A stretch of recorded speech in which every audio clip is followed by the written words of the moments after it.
ચાલો મિત્રો, chapter number 5 lecture number 10. મિત્રો, છેલ્લા લેક્ચરની અંદર આપણે મેન્ડલના દ્વિસંકરણના પ્રયોગ વિશે માહિતી મેળવી. હવે આ પ્રયોગને આપણે આધાર બનાવી અને એપિસ્ટેસિસ એટલે કે વધારાના જનીનો વિશે માહિતી મેળવીશું. પરંતુ મિત્રો, એ પહેલા જોજો કે મેન્ડલના દ્વિસંકરણના પ્રયોગમાં આપણે પિતૃ પેઢી પી તરીકે ગોળ અને પીળા બીજ એનું સંકરણ ખરબચડા અને લીલા બીજ સાથે કરાયું. બરોબર. F1 પેઢીમાં આપણને capital R small r, capital Y small y આવું પરિણામ પ્રાપ્ત થયું. હવે મિત્રો, આના વચ્ચે સ્વફલન વડે આપણને પરિણામ મળે F2 પેઢીનું. પરંતુ F2 પેઢી માટે આપણે નરજન્યુ અને માદાજન્યુ નક્કી કરવા પડે. તો મિત્રો, એપિસ્ટેસિસ માટે પણ દ્વિસંકરણનો પ્રયોગ વધુ મહત્વનો હોવાથી આપણે નરજન્યુ અને માદાજન્યુ કઈ રીતે લખવા એ આપણે શીખીશું. તો મિત્રો, F1 પેઢીની અંદર આપણી પાસે capital R small r, capital Y small y, capital R small r, capital Y small y. તો મિત્રો, આને બીજા પિતૃને ધ્યાનમાં ન લ્યો તો પણ આપણે વનસ્પતિના પિતૃ નક્કી કરી શકીએ. તો જન્યુઓ નક્કી કરી શકીએ. તો આ જે જન્યુઓ છે કઈ રીતે? તો મિત્રો, પહેલા આ પ્રભાવી જન્યુ લઈશું, કેપિટલ R કેપિટલ Y. બરોબર. પછી પ્રભાવી અને પ્રચ્છન્ન લેશું, કેપિટલ R સ્મોલ y. પછી પ્રચ્છન્ન અને પ્રભાવી લેશું, સ્મોલ r કેપિટલ Y. અને ત્યારબાદ બંને લેશું પ્રચ્છન્ન. બરોબર. જેવા નરજન્યુઓ હશે એવા જ માદાજન્યુઓ આપણે વનસ્પતિની અંદર લઈશું. તો મિત્રો, આ રીતે આપણે નરજન્યુ અને માદાજન્યુ નક્કી કરી અને F2 પેઢી માટેનું કોષ્ટક અને એનું પરિણામ બનાવી શકાય. બરોબર છે મિત્રો. ચાલો, તો હવે આપણે માહિતી મેળવીશું કે ભાઈ એપિસ્ટેસિસ એટલે શું. બરોબર. તો મિત્રો, એપિસ્ટેટિસ નો મતલબ થાય વધારાના જનીનો. આનો મતલબ થશે વધારાનો જનીનો. બરોબર. તો મિત્રો, આ વધારાના જનીનો શું કરશે? તો કે આમાં એક જનીન જે છે, એક જનીન એ બીજા જનીનની અભિવ્યક્તિને શું કરે? તો કે અભિવ્યક્તિને અટકાવે છે. એક જનીન બીજા જનીનની અભિવ્યક્તિને અટકાવશે. મિત્રો, એપિસ્ટેટિસ જનીનો જે છે એના બે પ્રકારો છે. બરોબર. એક હોય પ્રભાવી અને બીજા હોય પ્રચ્છન્ન. એક હોય પ્રભાવી અને બીજા હોય પ્રચ્છન્ન. બરોબર. ચાલો, તો મિત્રો, આમાં આજે આપણે લઈશું પહેલું કે પ્રભાવી એપિસ્ટેટિસ કોને કહેવાય. બરોબર. તો મિત્રો, આના માટે આપણે ઉદાહરણ લઈશું કોળાના રંગ માટે જવાબદાર જનીન. તો મિત્રો, કોળાના રંગ માટે કેપિટલ Y જનીન છે એ પીળા રંગ માટે જવાબદાર. બરોબર. સ્મોલ y એટલે કે પ્રચ્છન્ન જે છે એ લીલા રંગ માટે જવાબદાર.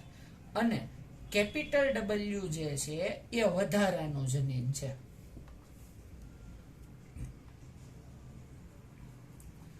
બરોબર. કેપિટલ W જે છે એ વધારાનું જનીન છે. મિત્રો, આ કેપિટલ W જનીનની હાજરી કોળાનો પીળો કે લીલો રંગ આને શું કરે? તો કે આ રંગને અટકાવે. અને કેપિટલ W ની હાજરીને લીધે જે કોળું જે છે એ સફેદ રંગનું બનશે. કોળું જે છે એ સફેદ રંગનું બનશે. બરોબર છે મિત્રો. ચાલો, પણ મિત્રો જોજો, અહીંયા W પ્રભાવી સ્થિતિમાં હાજર હોય તો જ કોળું સફેદ રંગનું બને.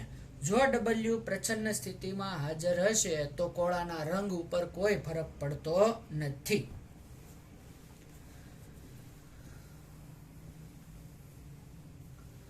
ચાલો, અહીંયા આપણે કોળા માટે પિતૃ પેઢી P ની અંદર સફેદ રંગનું કોળું capital Y, capital Y, capital W, capital W. એનું સંકરણ લીલા રંગના કોળા સાથે, કૃત્રિમ સંકરણ લીલા રંગના, small Y, small W, small W. મિત્રો અહીંયા જોજો, કેપિટલ વાય જે છે એ પીળા રંગ માટે જવાબદાર છે, પરંતુ અહીંયા કેપિટલ ડબલ્યુ જનીનની હાજરી કે જે વધારાનું જનીન છે એ પીળો રંગ અભિવ્યક્ત થવા દેતું નથી, એટલે કોળું બનશે સફેદ રંગનું. જ્યારે અહીંયા ડબલ્યુ પ્રચ્છન્ન સ્થિતિમાં હાજર છે એટલે લીલો રંગ અભિવ્યક્ત થશે. બરાબર મિત્રો? તો અહીંયા F1 પેઢીનું પરિણામ શું મળશે? તો કે capital Y small Y, capital W small W. બરાબર મિત્રો? જોજો, અહીંયા વધારાનું પ્રભાવી જનીન હાજર છે એટલે અહીંયા બધા કોળા સફેદ રંગના બનશે F1 પેઢીમાં. બરાબર? હવે આનું કૃત્રિમ સ્વફલન કરાવી અને F2 પેઢીનું આપણે પરિણામ મેળવીએ તો શું પ્રાપ્ત થશે? બરાબર? તો મિત્રો આપણે આ લેક્ચરમાં અગાઉ શીખવ્યું એ રીતે નરજન્યુ અને માદાજન્યુ, બરાબર, એ આપણે લખીશું અને આપણે અહીંયા F2 પેઢી મેળવીશું.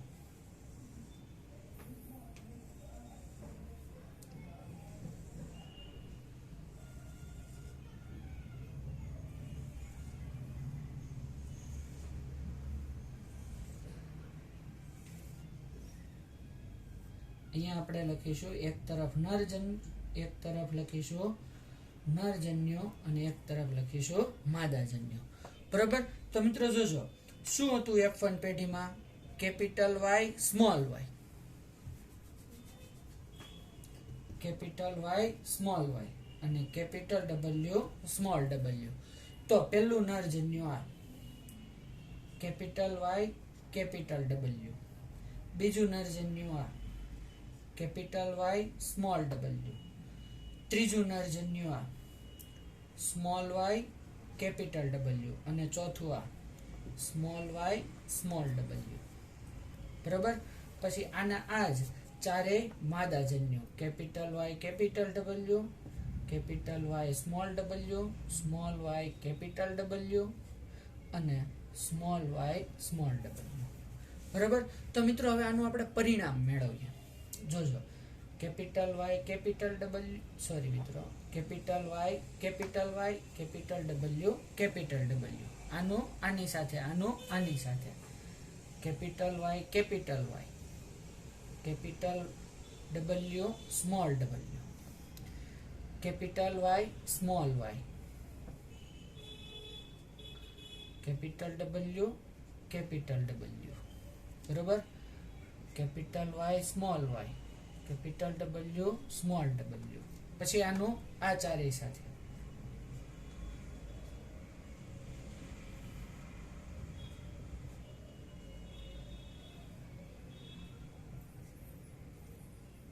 Capital W small W, capital Y small W small W, capital Y small Y, capital W capital W, capital Y small Y, capital W small W, small Y capital W capital W, small Y capital W small W. હવે અહીંયા capital Y small Y, capital W small W, capital Y small W small W, small Y capital W small W અને small Y small W small W. ચાલો મિત્રો, હવે આપણે આનો રંગ લખવાનો પ્રયત્ન કરીએ. તો મિત્રો જોજો, અહીંયા પ્રભાવી સ્થિતિમાં વધારાનો એપિસ્ટેટિસ જનીન ડબલ્યુ હાજર છે, એટલે આ કોળું બનશે સફેદ રંગનું. બરોબર? જેટલી પણ જગ્યાએ કેપિટલ ડબલ્યુ હાજર હશે એ બધા જ કોળા સફેદ રંગના પ્રાપ્ત થાય, કારણ કે કેપિટલ ડબલ્યુ જે છે એ બાકીના રંગોને અભિવ્યક્ત થવા દેતો નથી. બરાબર. તો મિત્રો અહીંયા આપણને સફેદ કોળા કેટલા મળશે? 1 2 3 4 5 6 7 8 9 10 11 અને 12 કોળા આપણને મળશે સફેદ રંગના. બરોબર. હવે મિત્રો જોજો, આ કોળો અહીંયા કેપિટલ વાય પ્રભાવી છે, પરંતુ વધારાનું જનીન પ્રચ્છન્ન છે, એટલે એ આપણને કેવા રંગનું મળશે? તો કે પીળા રંગનું. આ પણ આપણને મળશે પીળા રંગનું. બરોબર. અને અહીંયા પણ પ્રભાવી વાય હાજર હોવાથી પીળા રંગનું. તો પીળા રંગના કોળા આપણને કેટલા મળશે? તો કે 3. અને અહીંયા બંને પ્રચ્છન્ન હોવાથી આ કોળું મળશે લીલા રંગનું. તો લીલા કોળાની સંખ્યા થઈ 1. બરોબર મિત્રો. તો હવે મિત્રો આનું આપણને પરિણામ શું મળશે? તો આનું પરિણામ આપણને પ્રાપ્ત થશે 12:3:1, સફેદ જેમ પીળા જેમ લીલા. બરાબર. તો મિત્રો આ થયું પ્રભાવી એપિસ્ટેસિસ નું પરિણામ. ખ્યાલ આવ્યો મિત્રો?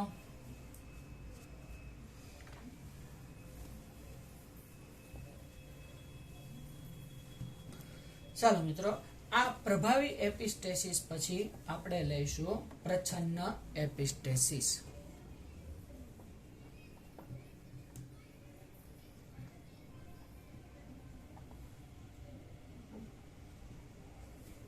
પ્રચ્છન્ન એપિસ્ટેસિસ.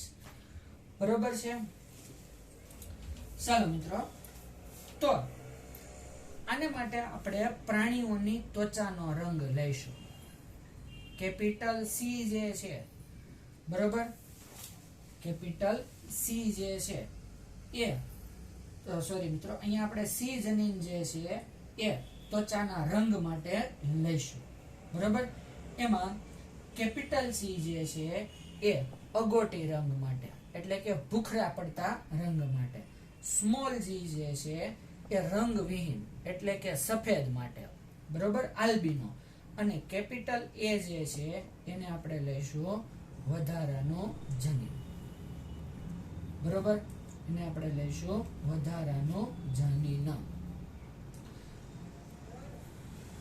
ચાલો મિત્રો, તો આની અંદર આપણને પરિણામ શું પ્રાપ્ત થાય?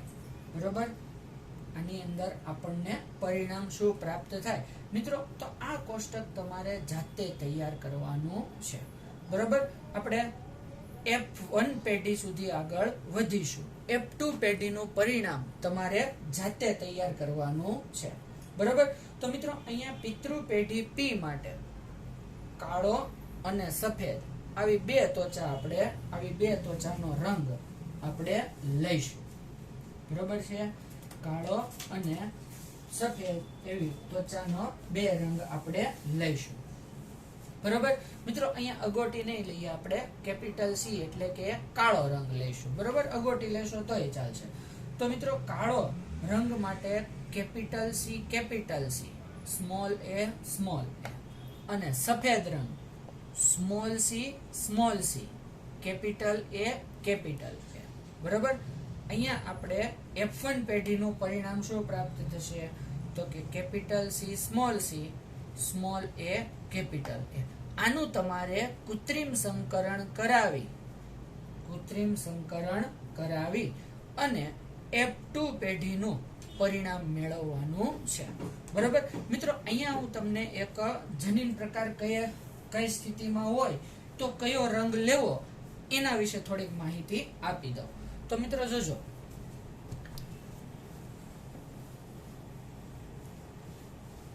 આની અંદર કેપિટલ સી અને સ્મોલ એ જો બંને પ્રભાવી હશે તો આપણને અગોટી રંગ મળશે, જે કાળા અને સફેદ કરતા થોડો અલગ હશે. બરાબર. હવે જો કેપિટલ સી અને સ્મોલ એ હશે તો આપણને મળશે કાળો રંગ. બરાબર. અને જો સ્મોલ સી અને સ્મોલ એ હશે તો આપણને મળશે સફેદ રંગ. બરાબર છે મિત્રો. તો આ ત્રણ જનીન પ્રકારો ઉપરથી તમારે આનું F2 પેઢીનું કોષ્ટક તૈયાર કરી અને પ્રચ્છન્ન એપિસ્ટેસિસ નું ફાઇનલ પરિણામ આ રીતનું હશે.